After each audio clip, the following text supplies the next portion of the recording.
Shalom, salam berkat dari kami untuk pendengar sekalian. Saat ini pendengar akan diberkati dengan program Hari Ini Harinya Tuhan bagian yang ke-8. Sebuah program rohani tentang doktrin Alkitab yang menolong kita untuk semakin tertanam dalam kebenaran firman dan bertumbuh dalam kemuliaan. Bersama hambanya, Pendeta Gilbert Lumoino, STH. Banyak orang merasa doktrin Alkitab sebagai sesuatu yang membingungkan. Tetapi tahukah saudara bahwa doktrin Alkitab intinya adalah memahami Alkitab dengan benar, dengan pemahaman yang sistematis, sehingga kita terus dapat tertanam di dalam kebenaran firman, sehingga kita terus bertumbuh di dalam kemuliaan Allah.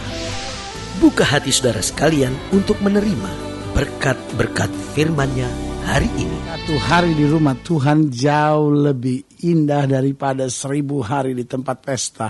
Karena di rumah Tuhan kita mendapatkan damai sejahtera. Di rumah Tuhan kita meraih ketenangan. Dan di rumah Tuhan kita menyadari bahwa segala yang baik Tuhan sediakan buat kita. Haleluya. Selamat datang dalam program kita hari ini, Harinya Tuhan. Dan saudaraku yang kasih dalam Tuhan, dalam program ini kembali kita akan melihat kebenaran-kebenaran firman Tuhan. Karena dalam hidup ini terlalu banyak kepalsuan. Dalam hidup ini terlalu banyak ketidakpastian. Hanya firman Tuhanlah sumber kepastian buat hidup kita. Haleluya. Dan dalam program kita sedang membahas tentang aku harus berada di rumah Bapakku. Nah, saudaraku yang kasih dalam Tuhan, kalimat ini adalah kalimat yang perlu ada di dalam hati setiap orang percaya. Bahwa kita harus senantiasa berada di rumah Bapa kita. Siapa Bapa kita? Bapa kita adalah Allah di sorga. Haleluya. Mungkin sudah mendengar program ini dan sudah berkata, Pendeta kau sedang bicara tentang mati kah? No. Rumah Bapa bukan sekedar bicara sorga, tapi rumah Bapa juga artinya selama kita hidup di muka bumi, di mana Kristus hadir, disitulah damai sejahtera sukacita ada. Haleluya. Nah, pembahasan kita ada pada Lukas pasal 2. Lukas pasal 2 ayat yang ke-41 sampai ayatnya yang ke-52. Demikian firman Tuhan. Ini sedang bicara pada Yesus pada umur 12 tahun ketika dia ada dalam bait Allah. Tiap-tiap tahun orang tua Yesus pergi ke Yerusalem pada hari raya Paskah. Ketika Yesus telah berumur 12 tahun, pergilah mereka ke Yerusalem seperti yang lazim pada hari raya itu. Sehabis hari-hari perayaan itu, ketika mereka berjalan pulang, tinggallah Yesus di Yerusalem tanpa diketahui orang tuanya.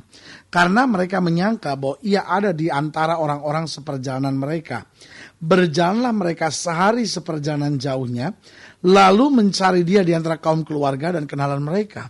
Karena mereka tidak menemukan dia, kembalilah mereka ke Yerusalem sambil terus mencari dia. Sesudah 3 hari mereka menemukan dia dalam bait Allah. Ia sedang duduk di tengah-tengah alim ulama sambil mendengarkan mereka dan mengajukan pertanyaan-pertanyaan kepada mereka.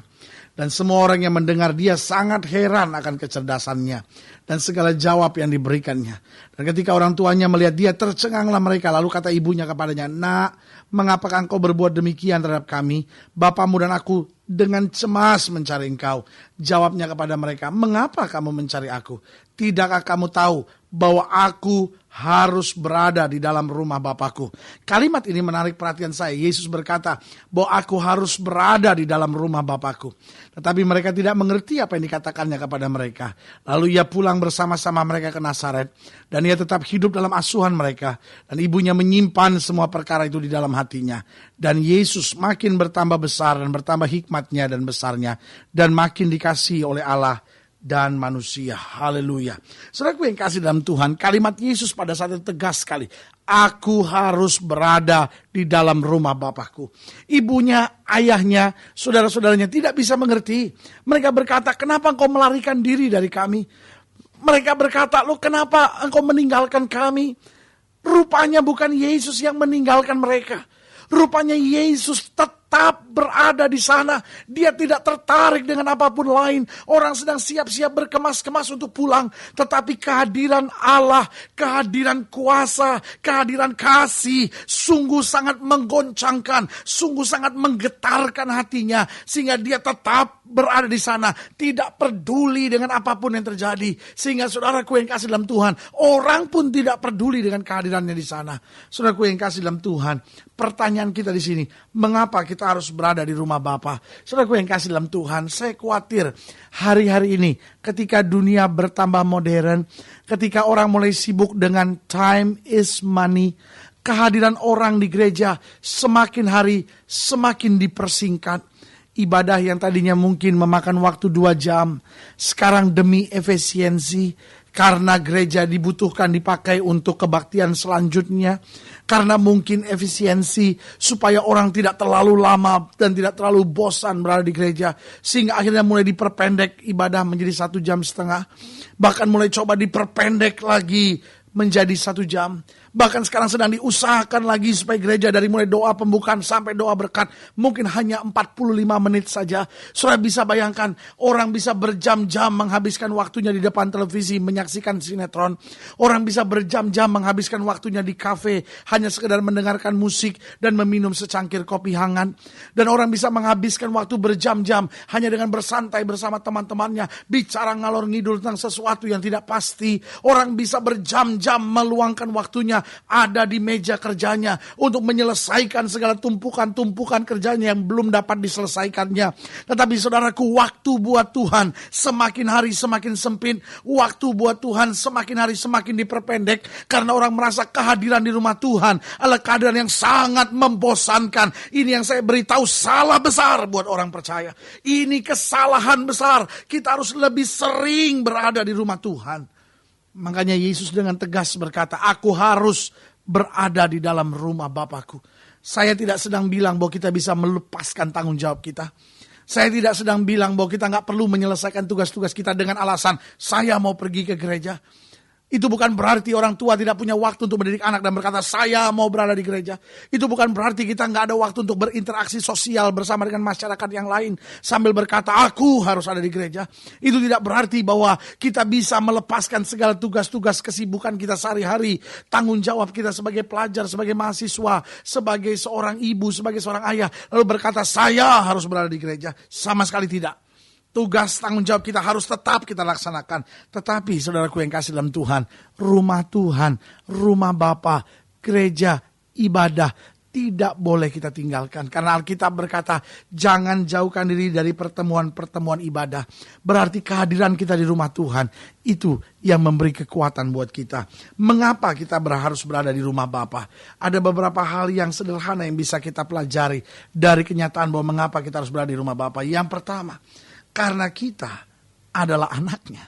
Saudara yang kasih dalam Tuhan, sederhana sekali. Kenapa kita harus di rumah Bapa? Loh, karena kita adalah anaknya. Kita bukan anak dari dunia ini.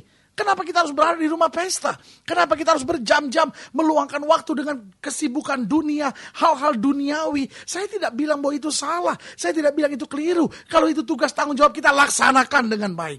Tetapi kita juga lah anak Allah. Kita perlu berada di sana. Itu memang tempat kita. Agar pola pikir kita berubah. Agar sikap hati kita berubah. Supaya jangan pola pikir kita, sikap hati kita sudah dikuasai dan dipengaruhi oleh dunia. Berarti mengapa kita harus berada di rumah Bapa? Karena kita adalah anaknya. Berarti itu memang tempat kita. Yang kedua, mengapa kita harus berada di rumah Bapa? Karena di rumah Bapa lah kita mendapat kekuatan dan damai sejahtera serta petunjuk-petunjuk kehidupan. Waktu kita hadir di rumah Bapa, waktu kita hadir di gereja, bukan sekedar kita, oh ya, sekarang saya mau ibadah, saya mau nyanyi beberapa lagu, lalu saya mau doa, saya mau berikan persembahan, saya mau dengarkan firman, saya terima doa berkat, that's it, selesai ibadah, saya mau pulang buru-buru. No. Waktu kita hadir di rumah Bapa, berarti kita mau ketemu dengan Bapa. Kalau ada pujian, kalau ada doa, kalau ada persembahan, kalau ada firman Tuhan disampaikan, semuanya itu bukan inti dari kehadiran kita di gereja. Kehadiran kita di gereja, kehadiran kita di rumah Bapa, kehadiran kita di tempat ibadah adalah intinya untuk berjumpa dengan Tuhan. Apa artinya kita dengar khotbah yang bagus? tetapi kita nggak berjumpa dengan Tuhan. Setiap pengkhotbah, setiap pemimpin lagu, setiap pemimpin doa, tugas kita hanyalah membawa jemaat Tuhan berjumpa dengan Tuhan.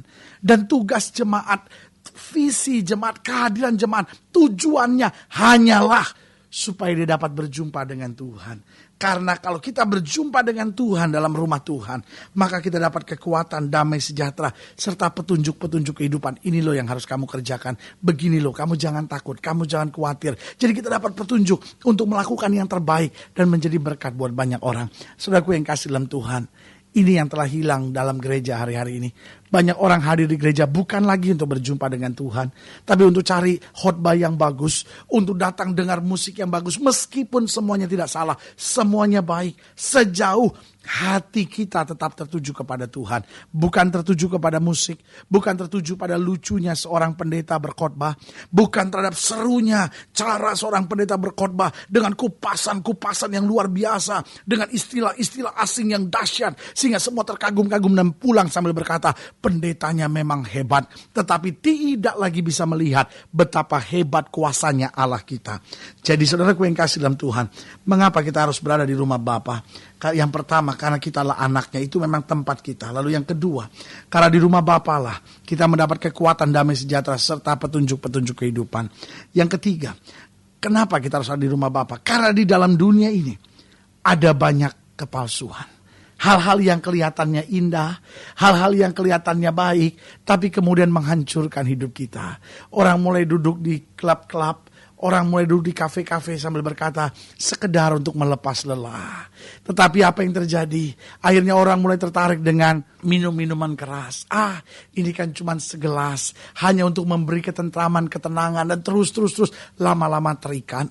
Saudaraku yang kasih dalam Tuhan, dunia ini banyak kepalsuan. Orang mulai berkata, pendeta saya gak bikin apa-apa kok dengan sekretaris saya itu. Saya gak bikin apa-apa kok dengan teman wanita itu. Saya kan juga tahu, saya kan juga sadar saya sudah menikah. Cuman teman ngobrol kok, cuman teman sharing, ya kan. Mulanya sharing, tapi lamanya jatuh dalam perzinahan. Ini yang saya sebut dunia banyak kepalsuan. Tapi kalau kita ada di rumah Bapa, kita punya rem, kita punya semangat untuk berkata tidak, sehingga kita tetap berjalan dalam kebenaran. Yang keempat, yang terakhir, mengapa kita harus berada di rumah Bapa? Karena itulah tempat di mana setan tidak dapat menyerang. Sekali lagi, waktu saya berada di rumah Bapa, saya berjumpa dengan Tuhan, setan tidak bisa menyerang saya di sana. Dia dapat mengganggu. Dia mau membuat saya kecewa terhadap gereja. Dia mau buat saya kecewa terhadap pelayanan. Dia mau buat saya kecewa dengan banyak hal. Dia bisa coba ganggu, tapi dia tidak bisa menyerang. Kenapa? Karena kita diprotek oleh Allah, karena kita dijaga oleh Allah. Semakin kita berada di rumah Tuhan, semakin kekuatan baru kita raih dalam hidup kita. Haleluya. Jadi saudaraku yang kasih dalam Tuhan, Yesus tegas berkata, aku harus berada di dalam rumah Bapakku. Hari ini biar setiap kita berkata, saya harus rajin beribadah, saya harus rajin mencari Tuhan, saya harus setia ada di dalam gereja. Mengapa kita harus berada di rumah Bapa? Yang pertama, karena kita adalah anaknya, berarti itu memang tempat kita. Yang kedua, karena di rumah Bapa lah kita mendapat kekuatan, damai sejahtera, serta petunjuk-petunjuk kehidupan. Yang ketiga, karena dalam dunia ini ada banyak kepalsuan. Hal-hal yang indah kadang-kadang menghancurkan. Itu sebabnya kita harus ada di rumah Bapa, sehingga kita bisa membedakan mana yang baik dan mana yang bisa menghancurkan. Yang keempat, mengapa kita harus berada di rumah Bapa? Karena rumah Bapa lah tempat di mana setan tidak dapat menyerang. Dia bisa coba ganggu, tapi dia tidak punya kuasa. Kalau sedang ingin dilayani lebih jauh, hubungi kami melalui telepon, hubungi kami melalui surat, kunjungi website kami. Karena kami ada untuk membawa Bapak Ibu Saudara sekalian lebih dekat dengan Tuhan dan mengalami kasih, kuasa, dan mujizat yang luar biasa. Haleluya. Melalui program ini juga saya mau berdoa buat setiap saudara yang sakit, setiap saudara yang berbeban berat. Kalau saya ingin didoakan, saudara boleh taruh tangan kanan saudara di dada. Dan sekarang kita doa. Bapa, dalam nama Yesus, hamba doa buat setiap saudara-saudaraku yang sakit, yang berbeban berat. Apalagi mereka yang sudah mulai jauh dari gereja. Mereka yang seringkali sudah tidak lagi hadir beribadah. Bapa, hamba percaya tidak kebetulan mereka mendengarkan program ini. Hamba berdoa dalam nama Yesus, jamah satu persatu, sehingga setiap kami boleh kembali mengalami mujizat Tuhan, boleh kembali dekat dengan Tuhan, boleh kembali berada di gereja, boleh kembali setia dengan ibadah, dan melihat kemuliaan Tuhan dinyatakan. Di dalam nama Yesus kami berdoa. Haleluya. Amin. Amin. Saudaraku, inilah akhir dari program kita hari ini, harinya Tuhan. Sampai berjumpa pada program berikut. Dan saya percaya kasih Tuhan tetap menyertai kita. Kita tidak pernah sendiri. Itu sebabnya menghadapi tantangan masalah hidup ini, tetap bersukacita, tetap bersemangat. Karena kekuatan kita di dalam Yesus Kristus Tuhan. Doa saya menyertai saudara. Dan ingat, bersama Yesus kita cakap menanggung segala perkara. Jangan lupa, jadikan hari ini harinya Tuhan. Haleluya.